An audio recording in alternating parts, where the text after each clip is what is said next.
dead. Dropping 20 MB per minute. We still have 70 seconds to level this beast out.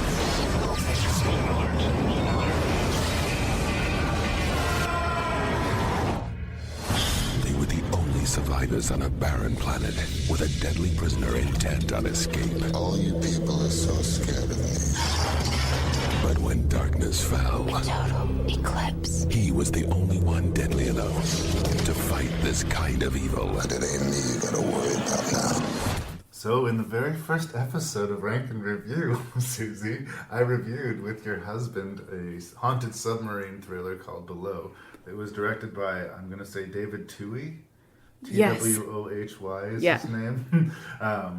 And this movie we're about to talk about from 2000, Pitch Black, he's also directed. I actually remember watching Below with my husband and under the covers with it up to my eyes so that I could cover it any moment. So that one was working for you. Vin Diesel had been around. I think that this is around the time of that Triple X movie too. I think similar. I don't know. I don't have the trajectory of Triple X came afterwards. So this is one of the first sort of starring vehicles. Vin fan here. You're a Vin fan, okay? Yeah.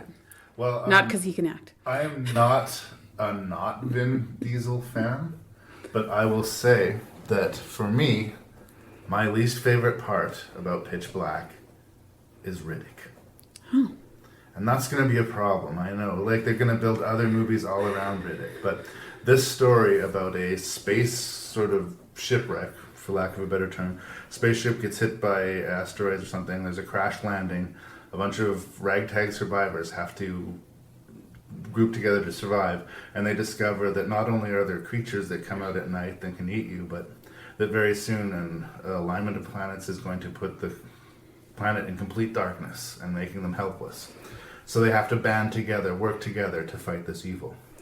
In the mix, we have this Riddick character who is this criminal who is being shipped from point A to point B, who is, you know, originally the main threat that they feel they have to deal with before the aliens are discovered. And for me, my problem with Riddick isn't that the character himself, is that they take such pains to establish, for me, a fairly believable sci-fi universe. The crash is taken very seriously. The stakes are very high. All of the people being beaten and bruised and surviving in this harsh environment seem to be reacting real. Riddick is in a movie. Riddick always knows that he's in a movie. He does everything but wink at the audience. And he breaks for me the reality that was established in the world. And it's a distraction because the world is really well rendered. The monsters are quite frightening, even though very, very Geiger-esque, very Aliens-esque, but they do the job. But for me, I run out of characters to like pretty quickly in this movie. I felt that every single character in this movie was actually really human, so flawed. Everybody had secrets. You had a reason to hate them all. You also had reasons to like them all. They're still trying to do their best. The docking pilot, Caroline. Yeah, Rada Mitchell? Sure. He's the main character. Yeah, the blondie. Yeah. She tries to eject the passengers at the beginning, and she has to karmically overcome this, which she does. This is one of the elements that I wanted to talk about, but yes. Yeah, like it's a beautiful little arc for her. Everybody is so human for me, and we get... Would you count Riddick in that? When you say One. everybody, do you count Riddick? Absolutely. Yeah? Yes, because he has been painted. We don't actually get to know about Riddick. We see he's sneaky, but all we hear is accounts from Johns about how awful he is, right? He's never given an opportunity to prove who he is one way or another, to prove he's an asshole.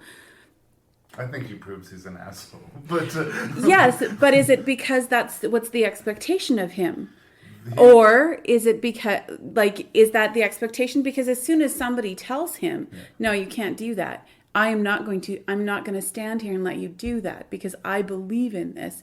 Clearly somebody who can't beat him and physically or stop him in any way. Right.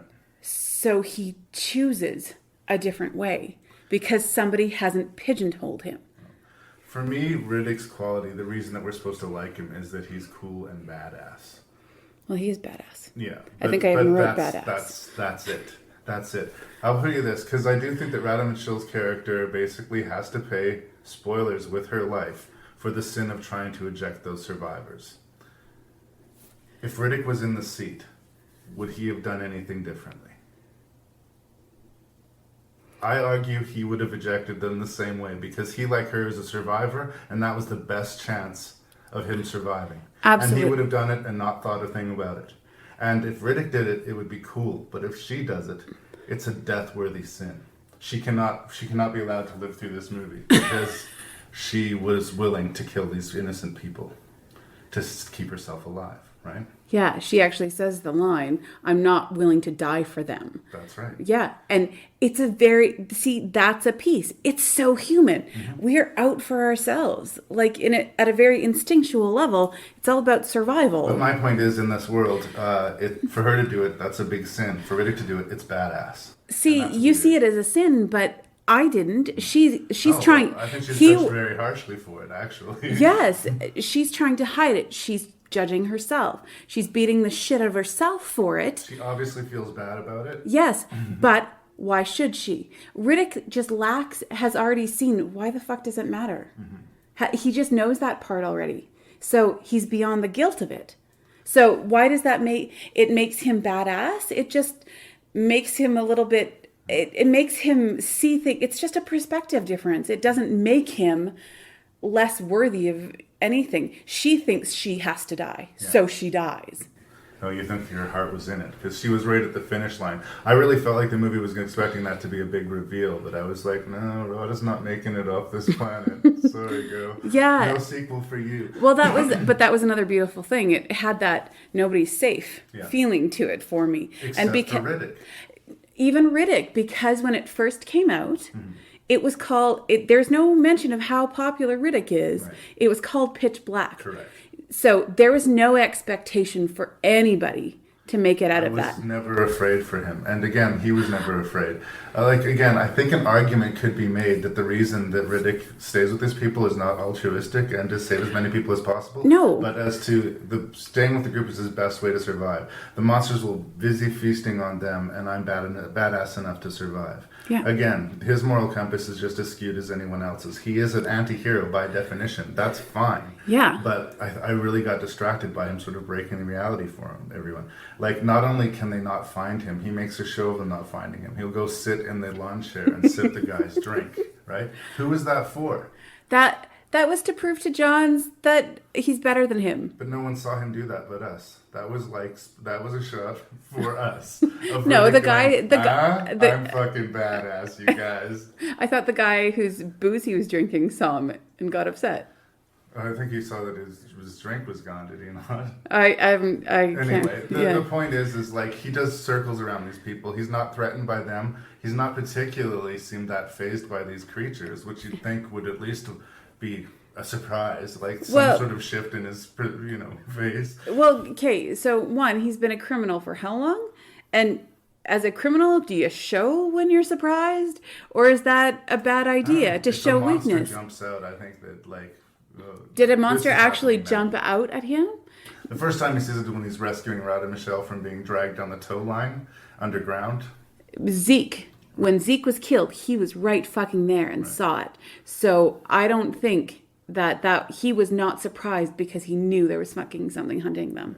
So I think he had some preparation, whereas everybody didn't. I felt like the stakes were felt by everyone but him. Anyway, and this is really honestly not me saying Vin Diesel sucks. No, I know. Me saying that Vin Diesel is actually doing what the script wants him to do. I just take issue with that choice. Yeah. Because I think every time he winks at us and does something badass and does a superhero move, I'm like taken out of the reality, and the stakes hurt for it. See, and like I sound like I'm being really negative about the movie. That's the thing.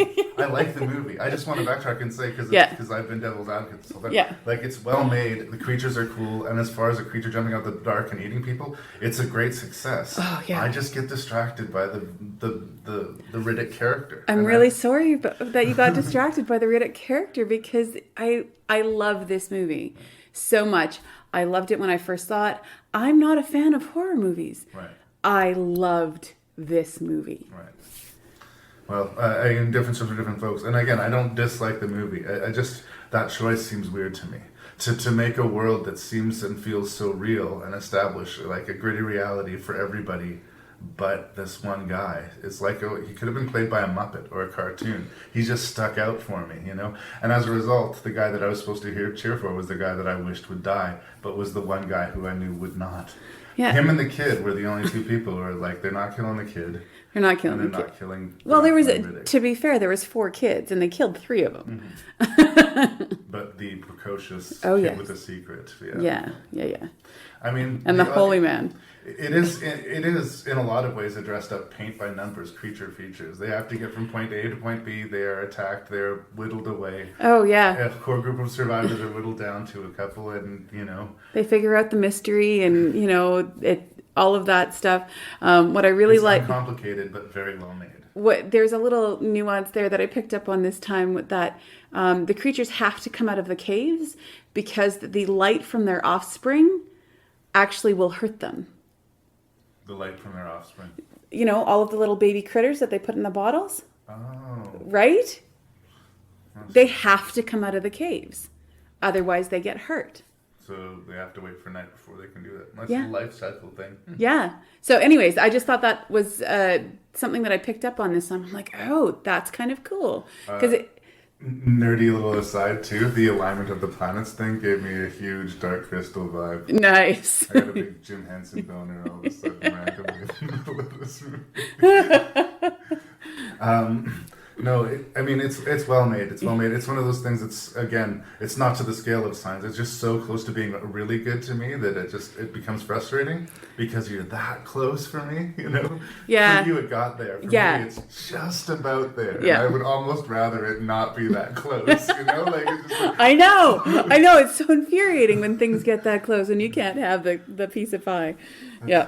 that's where I landed Pitch Black. Is there anything else you wanted to say? I don't think so. I think I'm good. All right. Sorry, Ben.